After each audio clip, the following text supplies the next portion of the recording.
Hi, my name is Caroline Liddick. I'm Ryan Weller. And we're here from Telltale Games, and fans have been wondering what's next for us here. Just a little bit. They've been asking a few things. Yeah, so I think we have some updates for the rest of 2017 into 2018, right? We do, and I am so friggin' excited, especially with what we're doing here at Comic-Con. Yeah, let's just roll right into the first one. Let's just get to it. Yeah. I told you I'd see you again, didn't I? You and me, we're two threads in the same stitch. You see, I met some inspiring people out here. Made some new friends.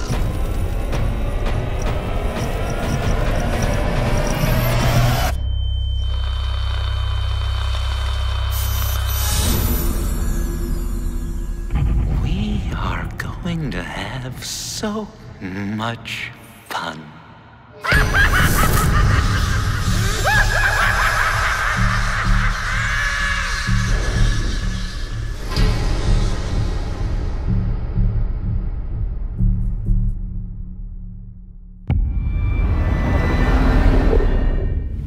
With season 1, we had the challenge of finding out how far we could take Batman and bend it before it breaks. We found out that you could bend it pretty far. The thing that's a lot different for us is that we do a lot of gameplay as Bruce Wayne, which most games are very focused on Batman. In our game, you play both as Bruce and as Batman, so both sides of the identity. Season 1 was a story about you as Bruce Wayne, seeing everything around you kind of understood to make you up kind of all fall apart. The whole Batman mythos is all about Bruce Wayne having his parents sacrifice themselves for him at a young age.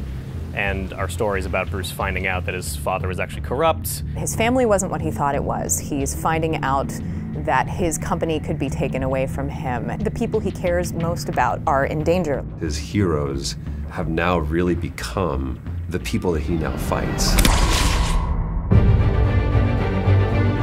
There's a great quote by Harryhausen. The best monster is one you can imagine in repose. In season 1, we got a chance to set up some of the villains that people are the most familiar with. But in The Enemy Within, we get to see those villains, those monsters in repose. We're allowing the player to explore a philosophy of a means to an end. Like, how far are they willing to go? What parts of themselves are they willing to compromise to get the job done? Bruce is going to have to realize that the only way to take down some of these villains is to get closer to them. I think as we've seen in the teaser trailer, the biggest new threat is the appearance of the Riddler. Obviously, John Doe makes an appearance. We talk about John Doe internally as the proto-Joker.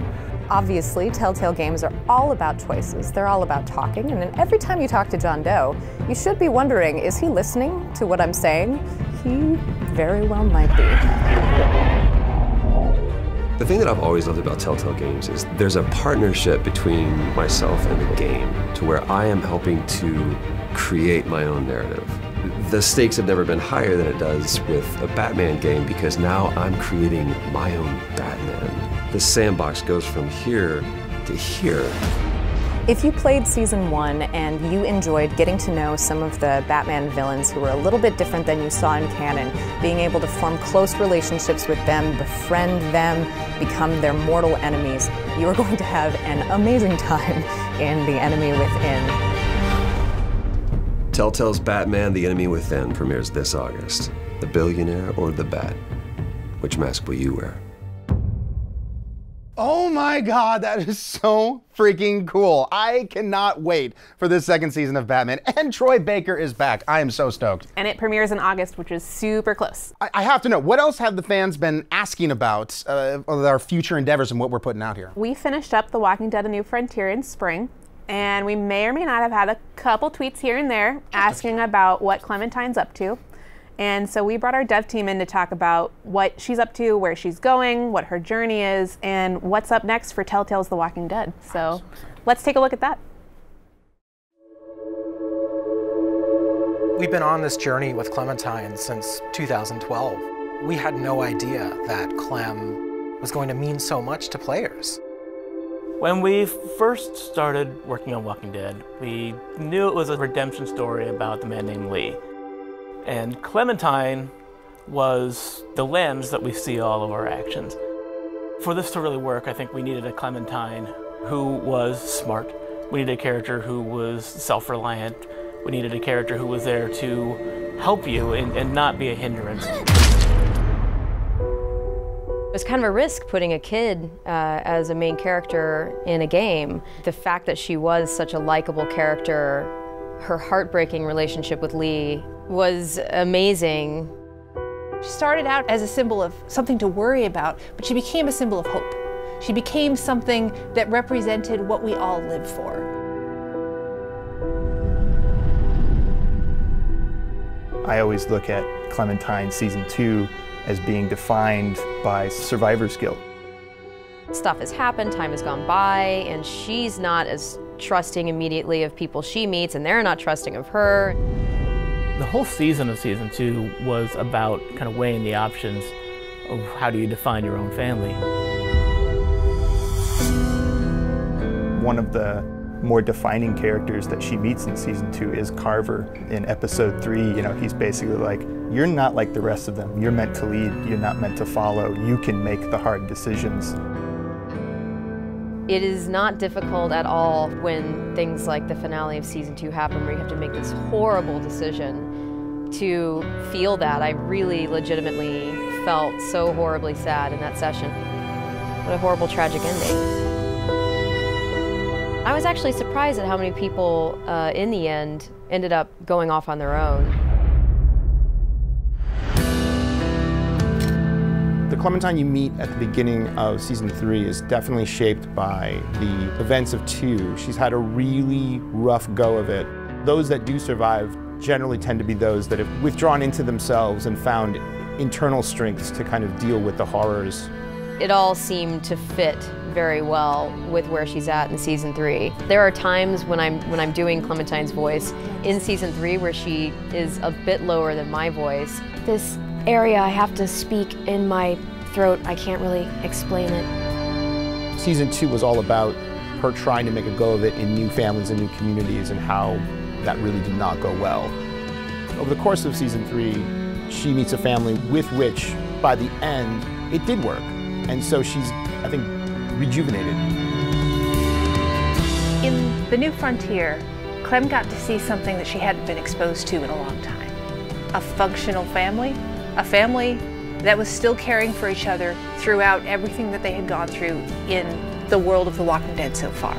And she set out at the end of A New Frontier with one singular goal in mind, which was to find AJ and make that again for herself. Now, what she's gonna do when she finds him, that is the story of Season 4. That is the story of future Clem. Who she wants to be, who she wants to be with, and how she wants to be, those are decisions the player's gonna make. It was hearing from the fans all the way through Season 1 and hearing that response, and that's what drove our decision to play as her in this 4th and final season. You will play as Clem. This will be Clem's story.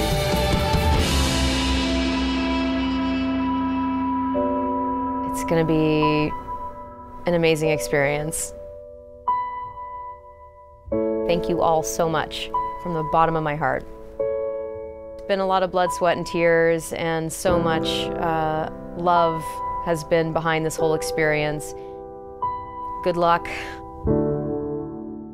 I'll be right there with you.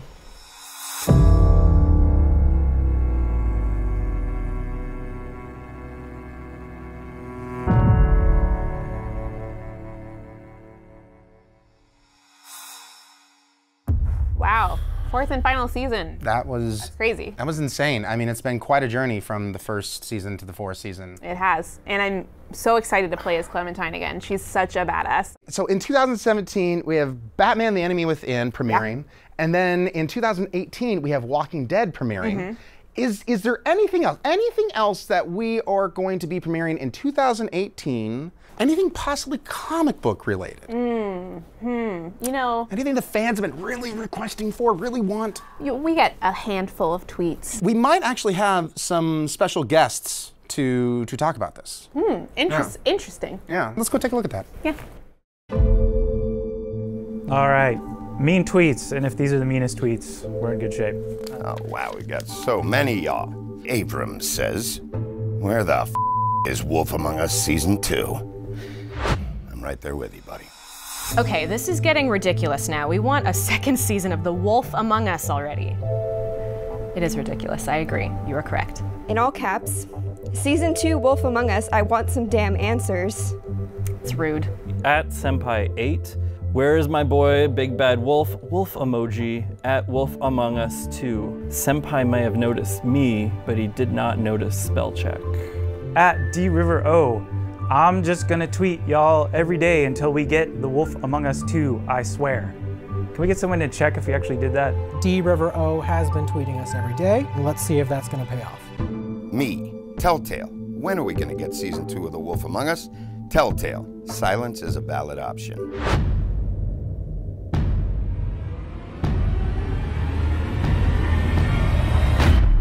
Okay, Mundies. You've been bugging me for 3 years. Where's Season 2? Where's more Wolf Among Us? Well, it finally paid off. Congratulations.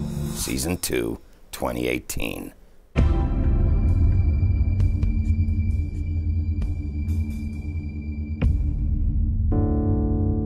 Well, I think one of the things that makes Wolf Among Us so special is the general atmosphere of the game really commits to the detective story that we're trying to tell.